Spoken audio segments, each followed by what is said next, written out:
તારીખ 25/5/2024 રોજ રાજકોટના ટીઆરપી ગેમ ઝોનની અંદર આગ લાગવાના કારણે 35થી વધુ બાળકોના મૃત્યુ થયા, બળીને ભડથું થઈ ગયા. પરંતુ એના જવાબદાર કોણ? શું સરકાર એની જવાબદાર છે? શું આપણે એના જવાબદાર નથી? કે શું આ લાલચુ માણસો જે આવા ગેમ ઝોનો ઊભા કરી દે છે એ લોકો આના જવાબદાર છે? કે જે સરકારી અધિકારીઓ આવા ગેમ ઝોનને વગર જોએ પરમિશન આપી દેતા હોય છે એ લોકો આના જવાબદાર છે? આવા બનાવોની આપણે વાત કરીએ તો તક્ષશિલા દુર્ઘટના સુરત 22 જેટલા બાળકોના મોત થયા હતા. મોરબી બીચ દુર્ઘટનામાં 55 બાળકો સહિત 135 લોકોના મોત થયા હતા. રંગોળા અકસ્માત દુર્ઘટનામાં 36 મોત થયા. વિવિધ લઠ્ઠાકાંડમાં 100 જેટલા મોત થયા. કાંકરિયા રાઈડ દુર્ઘટનામાં 2 બાળકોના મોત થયા. ભરૂચ હોસ્પિટલ આગ દુર્ઘટનામાં 18 બાળકોના મોત થયા. શ્રેય હોસ્પિટલ અગ્નિકાંડની અંદર 8 મોત થયા. ઉદય હોસ્પિટલ અગ્નિકાંડની અંદર 6 મોત થયા. અમદાવાદ, સુરત, રાજકોટ બીઆરટી અકસ્માતમાં 70થી વધુ મોત. નબીરા કાંડથી મોત. રખડતા કૂતરા અને ઢોરથી 100થી વધુ લોકોના મોત. સુરસાગર ગોજારા બનાવના 22 મોત અને વડોદરા દુર્ઘટનાના 16 મોત.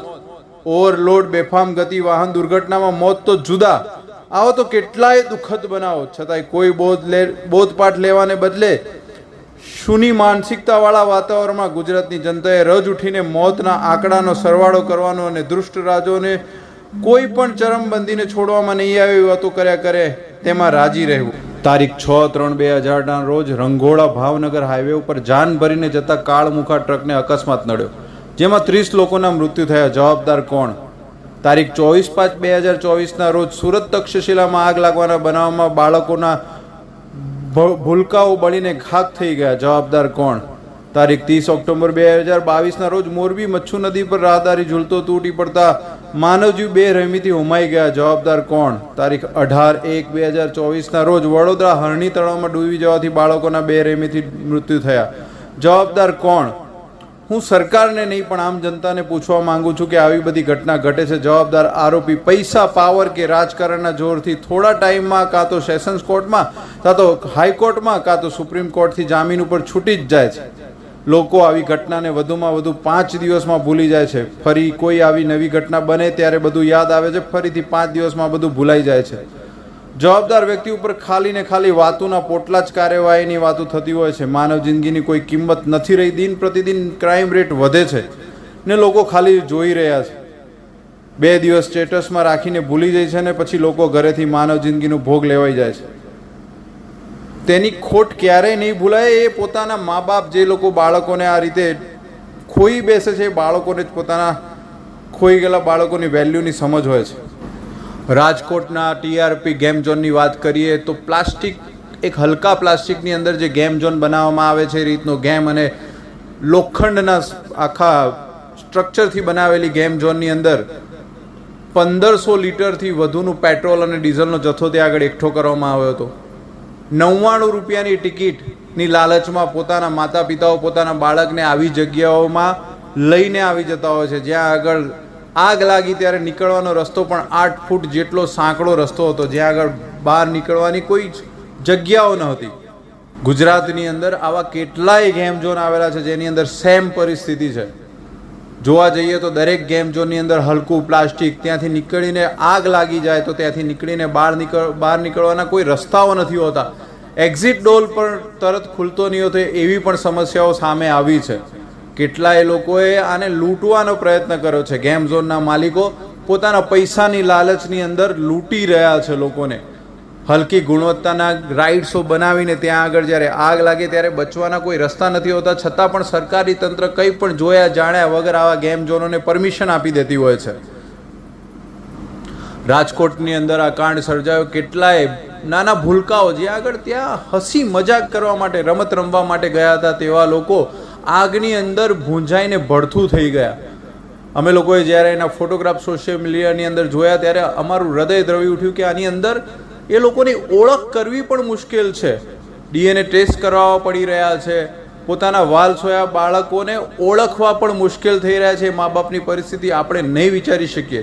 દરેક લોકો સોશિયલ મીડિયા ઉપર સ્ટેટસો મૂકવાનો ભરડો જામી ગયો છે. લોકો સ્ટેટસો મૂકવા મંડી પડ્યા છે. જાણ્યા જોયા કર્યા વગર કોઈ પણ અવાજ ઉઠાવ્યા વગર સરકારની સામે કે આવા ગેમ ઝોનની સામે અવાજ ઉઠાવ્યા વગર લોકો સ્ટેટસ મૂકીને પોતાને જાણે પોતે મોટું મહાન કામ કરી લીધું હોય એવા કાર્યો કરી રહ્યા છે. શું આનાથી નવી કોઈ દુર્ઘટના નહીં ઘટે? અથવા શું આનાથી સરકાર ચેતી જશે? કે શું આનાથી સરકાર કોઈ બોધપાઠ લેશે? કે શું આનાથી મા બાપો અને જાગૃત નાગરિકો આગળ આવશે?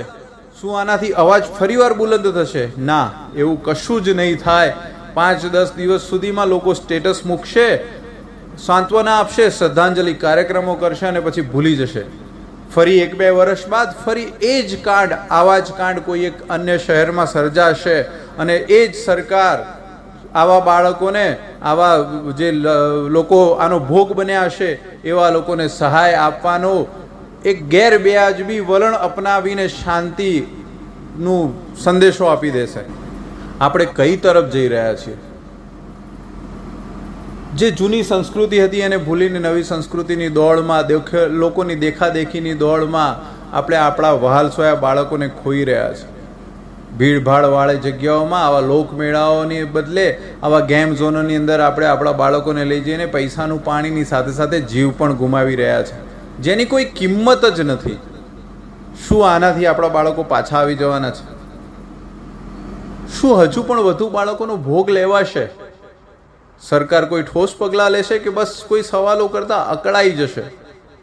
રાજકોટની અંદર આ ઘટના બની, હર્ષ સંઘવીભાઈ ત્યાં આગળ પહોંચ્યા ત્યારે પત્રકારોએ જ્યારે સવાલ કર્યો ત્યારે તેઓ અકળાઈ ઉઠ્યા. ગેમ ઝોનનો માલિક છે એને અટેક કરવામાં આવ્યો, બસ અટક કરીને એને છૂટો કરી દેવામાં આવશે. કાયદાની છટકબારીથી આવા લોભિયાઓ, આવા ગેમ ઝોનના માલિકો, આવા ઝૂલાઓના માલિકો આ બધા છૂટી જાય છે. ત્યારે આપણે જાગવાની જરૂર છે, આપણે શીખવાની જરૂર છે, આપણે ધ્યાન રાખવાની જરૂર છે. કારણ કે આપણા બાળકોને આપણાથી વધુ કોઈ નહીં બચાવી શકે. નહીં સરકાર બચાવે, નહીં આવા લોભિયાઓ બચાવશે કે નહીં અન્ય કોઈ બચાવવા આવશે. ભ્રષ્ટાચાર, દુરાચાર, પૈસાની લાલચ અને એ બધાની વચ્ચે ગૂંચવાયેલો આપણો સમાજ ક્યારે શીખશે? મહેરબાની કરીને લોકોને વિનંતી કરી રહ્યા છીએ અમે લોકો કે આવા લોકોથી ચેતતા રહો, આવી જગ્યાએ ન જાઓ, જેથી કરીને આવી જગ્યાઓ ચાલે જ નહીં, આનો બહિષ્કાર કરવામાં આવે. જે જગ્યા ગેરવ્યાજબી છે, જો કોઈ અકસ્માત સર્જાય તો ત્યાં આગળ બચાવના કોઈ સાધન નથી અને જ્યાં આગળ અકસ્માત સર્જાય તો આપણે ઘણી મુશ્કેલીમાં મુકાઈ શકીશું, આપણા વહાલસોયા વ્યક્તિઓને આપણે ગુમાવી દઈશું.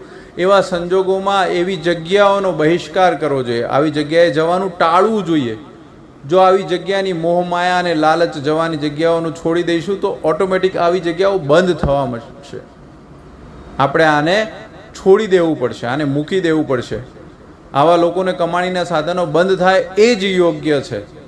સરકારે આવી જગ્યાઓ પરમિશન ના આપવી જોઈએ કે જેવી જગ્યાએ અકસ્માત થવાનો ભય હોય છે, ત્યાં આગળ બચાવની કામગીરીના નામે 0 હોય છે, 0 હોય છે.